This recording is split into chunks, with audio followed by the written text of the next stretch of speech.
Jadcherla Congress MLA Anirudh Reddy మంత్రి కోమటిరెడ్డి వెంకటరెడ్డిపై తనకున్న అచంచలమైన అభిమానాన్ని నిబద్ధతను చాటుకుంటూ చేసిన ఈ వ్యాఖ్యలు ఇప్పుడు రాజకీయ వర్గాల్లో చర్చనీయాంశంగా మారాయి. కోమటిరెడ్డి వెంకటరెడ్డిని ఆయన శ్రీరామచంద్రుడితో పోల్చారు. ఆయన తనకు దేవుడు లాంటి వారని పేర్కొన్నారు.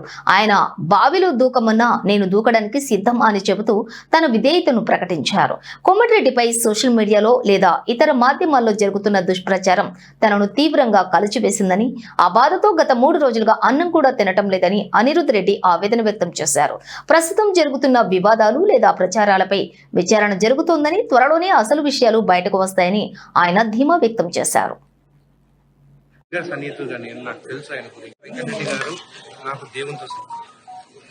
మన సంక్రాంతి సెలవులు ఉన్నాయని చెప్పేసి నా కొడుకుని 3 రోజులు హాలిడేకి తీసుకెళ్తే టీవీలో చూసినప్పుడు చాలా బాధగా అనిపించింది.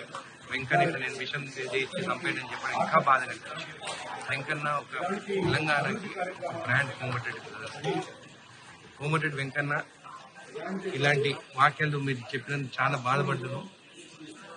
ఒక శ్రీరామచంద్రుని అంటే కోమటిరెడ్డి వెంకటరెడ్డి గారు, ఆయనకు దగ్గర సన్నిహితుడుగా నాకు తెలుసు. ఆయన గురించి ఒక శ్రీరామచంద్రుడు, ఆయన గురించి ఇట్లా తప్పుడు ప్రచారం చేసేది మాత్రము తప్పు అని చెప్పి కూడా నేను అనుకుంటున్నాను.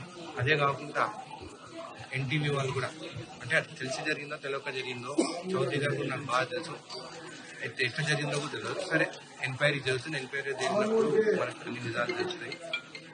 కోమటిరెడ్డి వెంకటరెడ్డి అన్న మీకు కావాలంటే ప్రజలు ఆయన తెలంగాణ కోసం మినిస్ట్రీ పదవి వద్దని చెప్పి రిజైన్ చేసి వచ్చినారు. అంత పెద్ద మనిషి పైన ఇలాంటి వీడియోలు తీయడం కరెక్ట్ కాదు.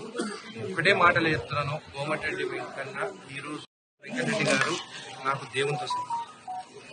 మన సంక్రాంతి సెలవులు ఉన్నాయని చెప్పేసి నా కొడుకుని 3 రోజులు హాలిడేకి తీసుకెళ్తే టీవీలో చూసినప్పుడు చాలా బాధగా అనిపించింది.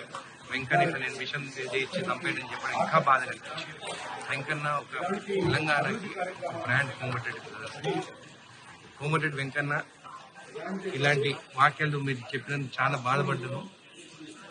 ఒక శ్రీరామచంద్రుని అంటే కోమటిరెడ్డి వెంకటరెడ్డి గారు, ఆయనకు దగ్గర సన్నిహితుడుగా నాకు తెలుసు. ఆయన